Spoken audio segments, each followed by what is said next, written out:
एक साहब ने मेरे हांगकांग में मैंने लाइव कवरेज दिखाई तो किसी तबसरा किया था, ऐसा लग रहा है दुनिया ज़िंदगी पहली दफ़ा हांगकांग गए हैं। वो नहीं, गरीब आदमी के पास एकदम पैसा आ जाए तो वो एकदम जैकेटें पहन के यूँ घूम रहा होता है तो हर चीज़ दिखा रहे। तो मैं कहीं किसी दूसरे मुल्क में जाके जब कोई लाइव कवरेज करता हूँ तो उसमें कोई सबक की चीज़ होती है तो वो दिखा रहा होता हूँ। ये मकसद नहीं होता कि मैं कहाँ गया हुआ हूँ। हांगकांग को ठीक है, बहुत अच्छा मुल्क है, इतना भी अच्छा नहीं है कि हम वहाँ जाके शो मारे हैं सही है ना, कि मैं यहाँ आया हूँ।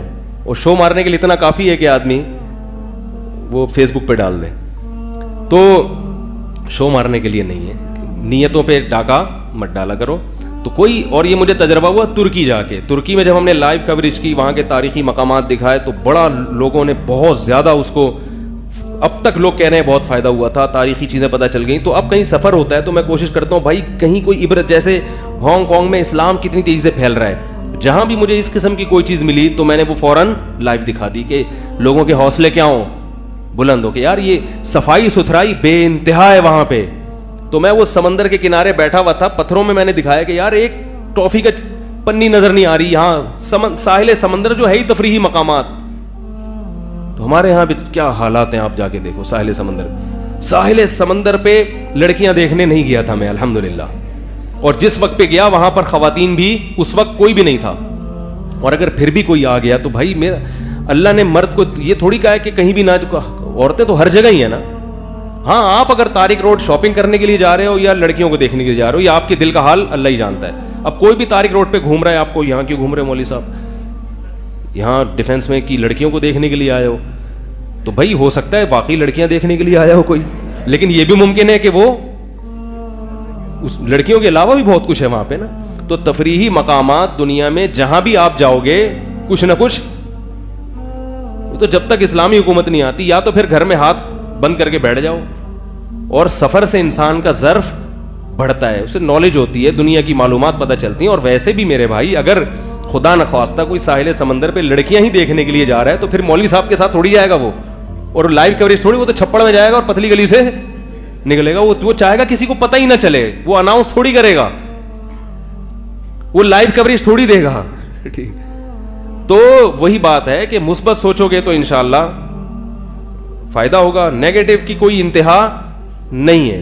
और लोग शो भी मारते हैं इसमें, ऐसा भी करते हैं, मगर हम इसके मुकल्लफ नहीं है कि लोगों के दिलों के हाल को जाके टटोलें।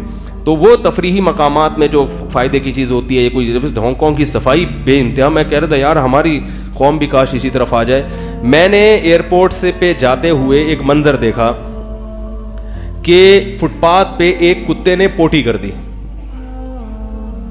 जब उसने पोटी की है तो मैंने देखा कि वो फुटपाथ पे गंद हो गया। तो मैंने कहा यार ये एक घास का तिनका भी मुझे कहीं फुटपाथ पे नजर नहीं आया, तो ये इतना बड़ा गंद का क्या होगा। तो मैं हैरान हुआ, खातून ने टिश्यू पेपर निकाला, उस पोटी को साफ किया। मैं उसकी लाइव वीडियो बनाने वाला था, मगर मैंने कहा पब्लिक कुत्ते को नहीं देखेगी और पोटी को नहीं देखेगी, खातून को देखेगी।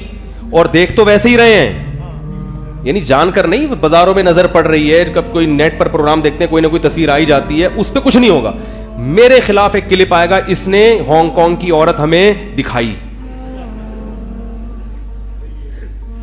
हालांकि मैं औरत नहीं कुत्ता दिखा रहा हूं आपको, उसकी पोटी दिखा रहा हूं। अब औरत जिम्नन आ रही है तो आप थोड़ा खुद नजर की हिफाजत कर लो। लेकिन मैंने नहीं बनाई, हालांकि बड़ा सबक था इसमें, मैंने नहीं बनाई। मैंने कहा नहीं छोड़ेंगे भाई, ये अफोर्ड नहीं कर पाऊंगा, फिर क्लिप पे फेक क्लिप आएगा वजाहती बयान। तो मैंने लोगों ने, मैंने खुद देख लो जितना देखना है यानी कुत्ते को, उसको नहीं। तो वो फिर पोटी उसने उठा के, और डस्टबिन भी उसकी अलग बनी हुई है, बिल्ली की पोटियों की और इनकी। और फिर कमाल की बात है कि पानी उस पर डाल के उसको बाकायदा रगड़ा है उसने। आजकल तो बाज खवातीन, सब नहीं, घर में बच्चा पोटी कर दे तो ये कुछ नहीं हो, सब नहीं भाई, कुछ चंद एक, इतनी सफाई नहीं कर रही, चंद एक, तो वो बाकायदा साफ। तो मैंने फिर बाद में पूछा, मैंने कहा यार इतने नेक कैसे पैदा हो गई है। तो उन्होंने बताया कि कानून बहुत मजबूत है, कैमरे लगे हुए हैं, अगर ये ना उठाती तो इतना बड़ा जुर्माना होता ना इसके ऊपर, इसकी नस्लों को याद रहे। तो इससे पता चलता है कि हुकूमत, चलो कानून की मजबूती हो या किसी भी तरह से हो, लोगों में एक अवेयरनेस तो पैदा हो गई ना, मुल्क तो साफ हो गया।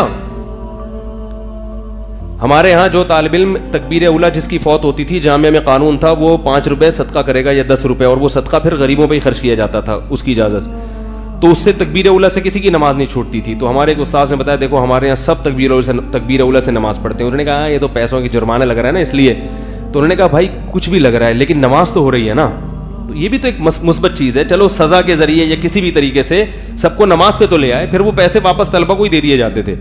वो माली जुर्माना शरीयत में जायज़ नहीं है, चंद शर्तों के साथ, वो फिर अभी टॉपिक नहीं है।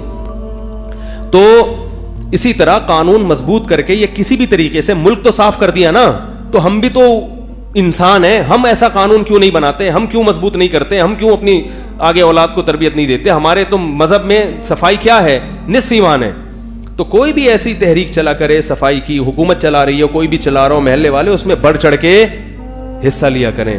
तो सफाई से ही किसी कौम का, जब भी किसी के घर जाते हैं सबसे पहले यही देखते हैं ना साफ सुथरा है या नहीं, बाकी चीज़ें तो बाद में नजर आती हैं। तो ये जो लाइव कवरेज मैं करता हूँ लोगों को फ़ायदा पहुँचाने के लिए, जिसने देखना है देखे, नहीं देखना नहीं देखे, उसमें बाद से अबे तबे भी आ जाता है, वो गैर ज़रूरी चीज़ें भी बाज़ दफ़ा आ जाती हैं। अब वो कह रहे हैं ये डबल बसें क्यों दिखा रहे हो हमें, ऊपर बस कट रहा है, वो भाई वो आ गई इत्तेफाक से। और बाज़ दफ़ा लाइव कवरेज मैं नहीं कर रहा होता, वो किसी और के हाथ में मोबाइल होता है, वो चला देता है। तो हालांकि वो ऐसी चीज़ नहीं होती जिसको लाइव किया जाए, लेकिन वो चला देता है। तो उन पे भी मैं बहुत ज़्यादा पाबंदी लगाऊं तो वो भी ठिठर जाएंगे, ठिठरा हुआ आदमी कुछ भी नहीं कर सकता।